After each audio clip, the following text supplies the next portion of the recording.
Judge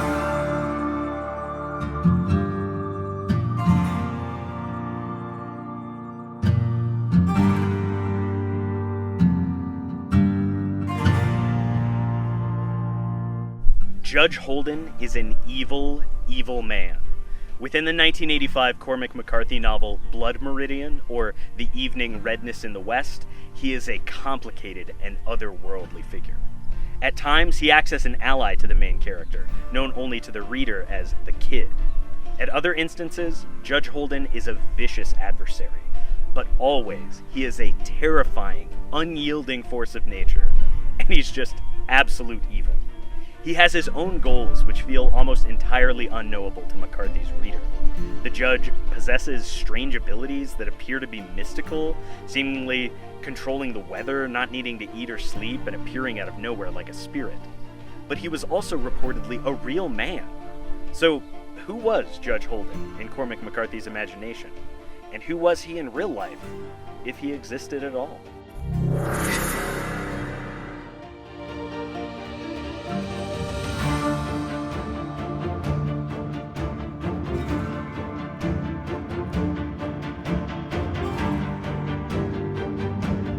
I'm Dan.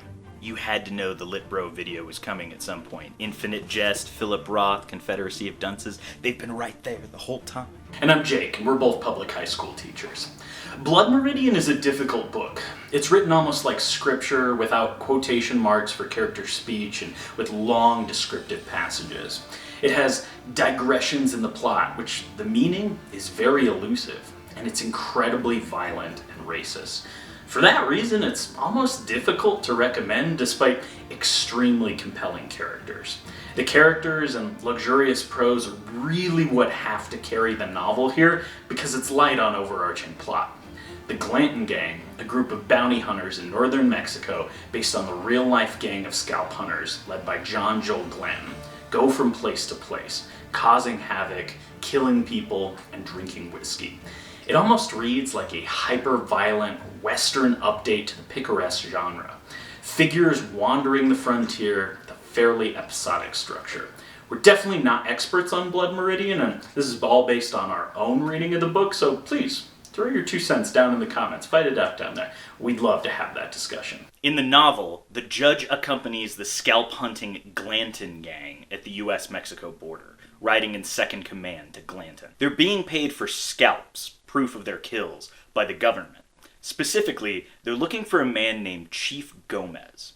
So much about the character of Judge Holden is just realistic enough that he seems like he could pass as a normal person, but so much else about the judge is just supernatural enough to make your spine tingle. He speaks in sermons and parables. He's unnaturally tall, completely hairless, and pale. He speaks multiple languages, knows textbooks worth of information on every topic that comes up, and he's a skilled musician and frontiersman.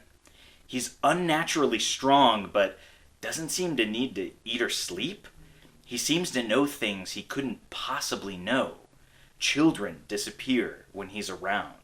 He is always out of reach of the laws of men, and pretty much inescapable. He reveres war, violence, and destruction, while also speaking of order and law and government when it furnishes his ends. The judge is introduced early in the novel in a town called Nacogdoches, Texas, in which he intrudes on a religious revival service and levies the accusation that the preacher there is not only an imposter who knows not a word of scripture, but is a wanted pedo and a goat rapist. The crowd attacks the preacher. Later, when asked by a man how the judge knew all that about the preacher's past, the judge says that he's never seen the man before in his life, insinuating that he's made it all up. The men laugh. When the Glanton Gang comes across the judge, told to the Kid in Chapter 10, they just found him, sitting on a rock in the middle of the desert, as calm as though he were waiting for a coach. He didn't have water with him, and Tobin, the gang member recalling the meeting, seems bewildered as to how he could have got there, not really believing the judge's story. And there he sat, no horse, just him and his legs crossed, smiling as we rode up.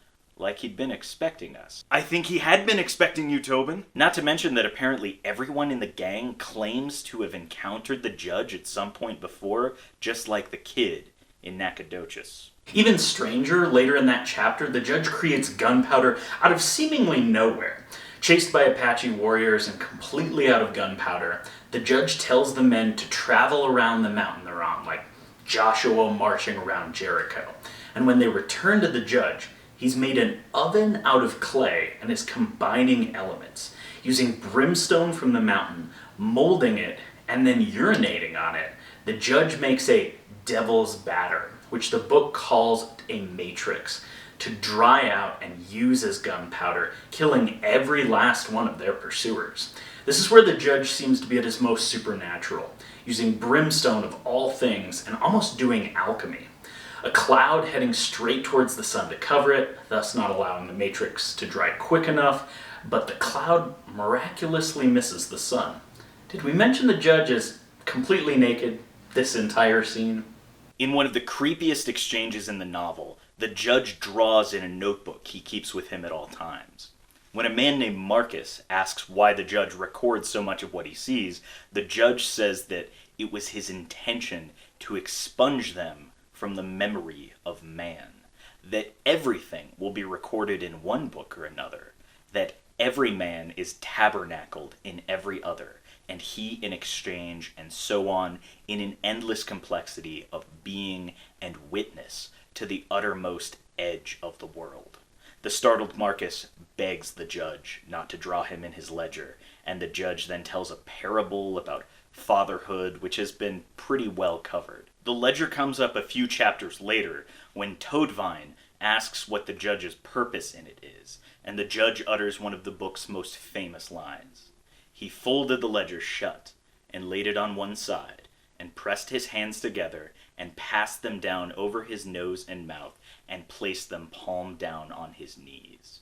Whatever exists, he said, whatever in creation exists without my knowledge, exists without my consent. In chapter 17, the judge reveals his love and admiration for war in an exchange with gang member John Jackson. The good book says that he lives by the sword, shall perish by the sword, said Jackson. The judge smiled, his face shining with grease. What right man would have it any other way, he said. The good book does indeed count war and evil, said Irving. Yet there's many a bloody tale of war inside of it. It makes no difference what men think of war, said the judge. War endures. As well ask men what they think of stone. War was always here. Before man was, war waited for him. The ultimate trade awaiting its ultimate practitioner. That is the way it was and will be. After the Glanton gang is killed at Yuma Crossing, notably with Captain Glanton getting his head split in half with an axe, Toadvine, the ex-priest Tobin, and the kid are all now in conflict with the judge, who it seems wants to betray and kill them all. As they run from the judge in the desert, the judge, draped in another man's clothing, is always visible in pursuit of them, back to towns. After a time, the kid is arrested, awakening in a jail to find the judge, clad in a new suit and freshly polished boots, to be looking in at him.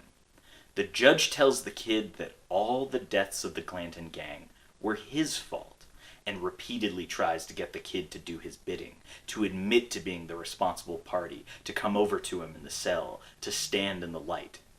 Each time, the kid refuses, suggesting that the kid is not under the power of the judge, unlike so many men. Many years on, the kid, having never joined another outlaw group, but continuing to live violently, arrives at a tavern and happens across the judge. The judge is watching him, seeming to know he would be there. In his conversation with the kid, who still wants nothing to do with the judge, Holden tells him that there is a strict order to things, and that if a man, for example, ends up in a tavern without his own reason, it is by the reasoning of another. He kills the kid in an outhouse, and in a cultish, naked ceremony back in the tavern, the judge plays fiddle as the book closes, dancing and fiddling at once. His feet are light and nimble. He never sleeps. He says that he will never die. He dances in light and in shadow and is a great favorite. He never sleeps, the judge. He is dancing, dancing. He says that he will never die. I got goosebumps just reading that. If you ask us, and hey, you did click on this video, the character of Judge Holden is not any specific pre-existing thing. He doesn't fit into a recognizable category with lore or rules like demons or ghosts or something. You can describe him, but you can never exactly categorize him. He's a harbinger of violence, an admirer of war, an unsettling presence, but he's totally unique in literature. The Vile Eye, with his excellent series Analyzing Evil, thinks the judge is Satan himself.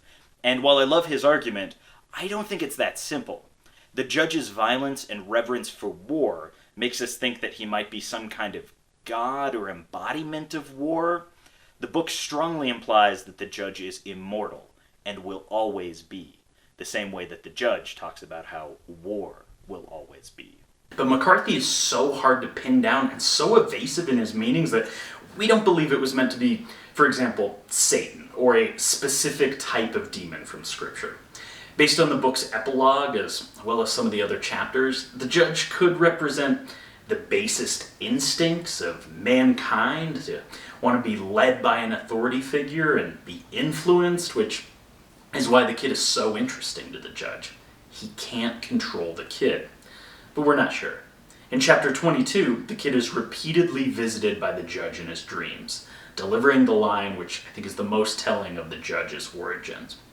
Whatever his antecedents, he was something wholly other than their sum, nor was there system by which to divide him back into his origins, for he would not go. The judge is something unknowable, outside the jurisdiction of man.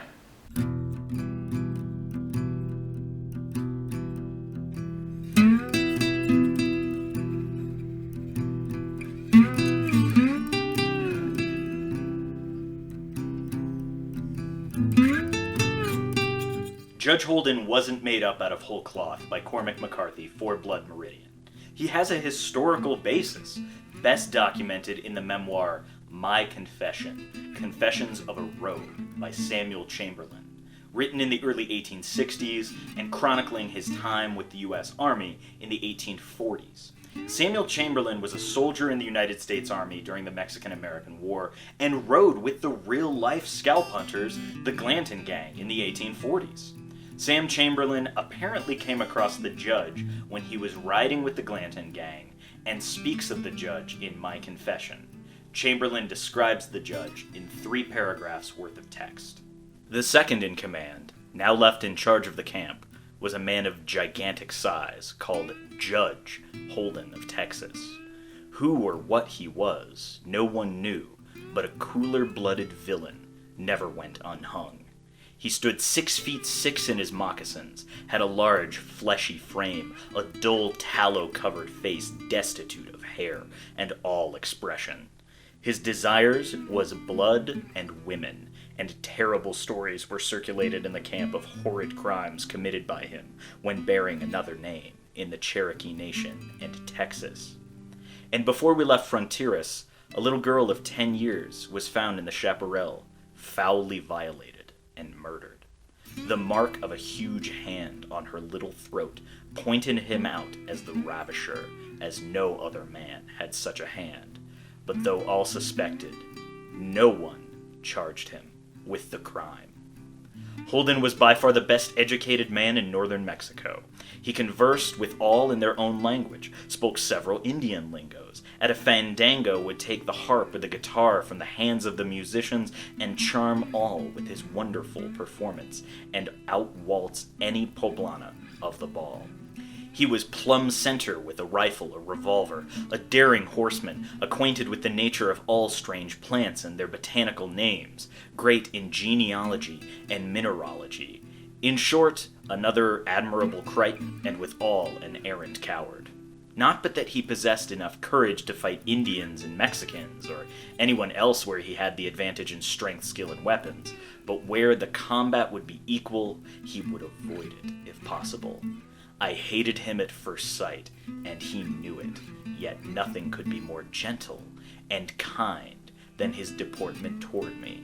He would often seek conversation with me and speak of Massachusetts, and to my astonishment, I found he knew more about Boston than I did. Chamberlain's My Confession was serialized in magazines that McCarthy read when he was young in 1956, so there were nearly 3 decades between when McCarthy was introduced to the historical judge and when the literary Judge Holden would actually be born. We've some clues in Chamberlain's description of who the judge could be. Judge Holden was tall, maybe not as tall as McCarthy's judge, but he was a huge man. He was pale and apparently completely hairless. He was extremely well educated and speaks multiple languages. He was also violent and especially dangerous towards children.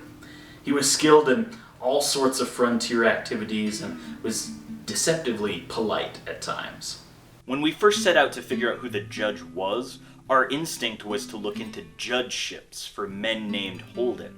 But a number of sources said that in the early 1800s, titles like judge or colonel or the like were doled out liberally and tended to stick around forever, so that wouldn't be very much help. Instead, we found several candidates that fit many of the criteria for Holden. Nobody seems to be a perfect fit, otherwise this wouldn't be such a compelling history mystery. But we're looking for someone who is a combination of very learned, tall, a highly skilled frontiersman, involved in Texas conflicts with Native American tribes, violent, as well as potentially weirdly spiritual. The Cormac McCarthy Society had some great historical sleuths on the case, and we accessed some invaluable pages on their forums. So, who are our potential Judge Holdens? Suspect number 1, Charles Wilkins Weber. Charles Wilkins Weber was a doctor, a naturalist, a writer, a theological student, and horseman who was born in 1819 and died in 1856. Weber fits a number of our criteria by being extremely well educated in a wide range of subjects. We also know he was generally in the right place at the right time, spending the late 1830s to the 1840s down in Texas, with a connection to the Texas Rangers and parties which were chiefly concerned with armed conflicts with the Comanches. You can read several of his works using Project Gutenberg and definitely fits our profile in the education category. Weber had all kinds of knowledge in plants and animals, as well as some weird spiritualism vibes.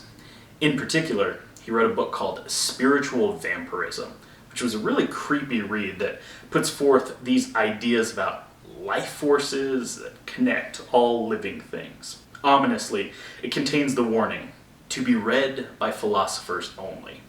It seems to fit the judge's religiously tinged nature of seeing the world, especially since he was partially educated at a seminary, but never finished in order to actually be ordained. We know that Weber occasionally went by different names, publishing some of his work under the name Winterfield and also maybe using the pseudonym Summerfield. He wrote for the 19th century publication called Holden's Dollar Magazine, and apparently went by the name Holden at least once, calling himself Charles W. Holden. So that's compelling. With Weber being a pretty prolific writer and artist, especially a naturalist, interested in the world around him, he could have served as inspiration for the judge's compulsion to catalog the world in his ledger. Unfortunately, Weber apparently had a full head of hair and a full beard, so that's a strike against him. Suspect 2, Joseph Walker. Joseph R. Walker was a mountain man, guide, and fur trapper born in 1798 and died in 1876. Walker was a very skilled frontiersman and apparently projected an aura of complete self-confidence and a quiet danger, similar to the judge. He was probably in the right place at the right time to run into Chamberlain as he was going back and forth across the Santa Fe and California trails throughout the 1840s.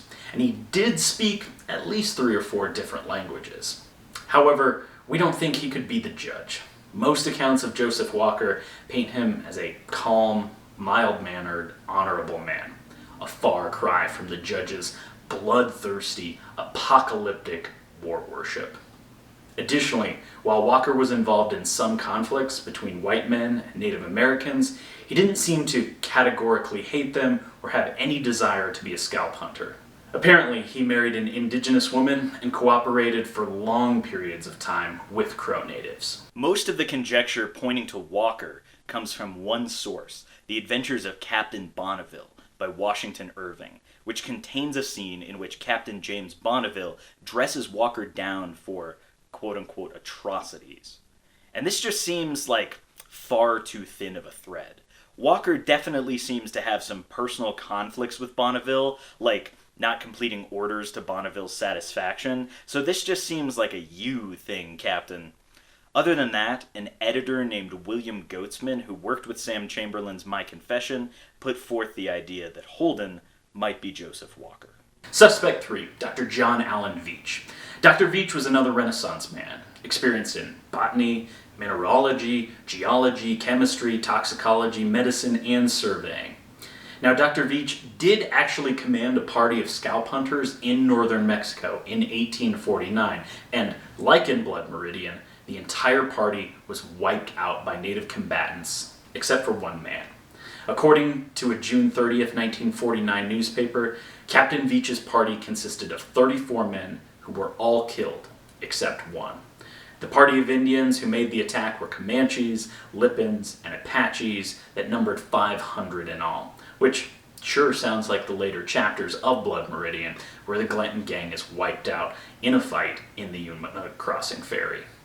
Veach's scalp hunting parties also apparently killed Apache chief Juan Gomez, who is the MacGuffin for the Glanton gang in Blood Meridian. Their main goal for most of the novel is to find and kill a man, Gomez. John Allen Veach is described by some historical accounts to be at 6 feet 4 inches tall and more than 200 pounds, so his size is certainly a point for him. However, Veach's life felt far too well documented. With him being in the public eye, it seems less likely that he could get away with being a horrifying monster. But several people who are also trying to find the real Judge Holden note that many accounts of Veach's life, including the Texas State Historical Association that we used a lot for this video, omit Veach's activities in 1849, which leaves a convenient gap during which he spent time with the Glantons. Also, damn it, he too has a bunch of facial hair. Suspect 4, Major John Chevalley. Our fourth candidate is Major John Chevalley. Some people seem absolutely convinced that this man is our judge. He was a skilled soldier and frontiersman who definitely rode with the Glanton gang in a leadership role, but Sam Chamberlain doesn't mention him even once in My Confession. So was he going by the name Judge Holden at the time? He was definitely a leader in the scalping expeditions, and he does seem to have some conflicting reports about his death, only later to appear completely in one piece. Kind of like Judge Holden. I truly can't say if this is our guy. There's just too little historical information on him. His last name spelling is some disagreement, and the first name probably wasn't John. It seems more likely that his name was Michael Hancock Chevelle. This one was a dead end for us. Suspect 5, a composite. Not only are none of the above dead ringers for the judge, but Sam Chamberlain's My Confession probably shouldn't be taken as a completely reliable account of his time as a border ruffian. While it presents his account of his travels in the 1840s as journals, he didn't begin writing it until 1855, and he spent until 1861 drafting it. He didn't even actually finish his book while he was still alive. Instead, the manuscript was found in a trunk in an attic by one of his descendants, who donated it to West Point Military Academy's library, and it was published later. Additionally, Chamberlain was employed after the Civil War as a prison warden in Connecticut and Massachusetts, where he came across many criminals. Perhaps he let a real person balloon in his imagination into a mysterious villain, the same way McCarthy let Chamberlain's judge ripen in his mind for decades. Our best guess, which we don't really have any confidence in, is that the real judge was either Charles Wilkins Weber or John Allen Veach.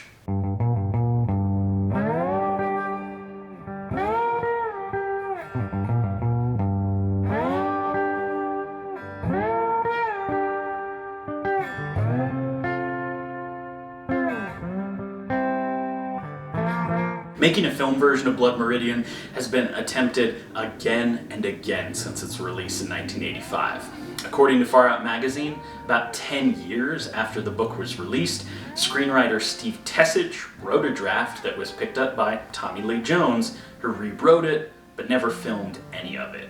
Ridley Scott wrote a draft for it in the 2000s, which was never produced, and then James Franco actually tried his hand in 2011 and allegedly shot about 25 minutes of footage, but that's as far as anyone's got. Now, John Hillcoat, who has directed several westerns, as well as a previous Cormac McCarthy adaptation, The Road, is attached to direct.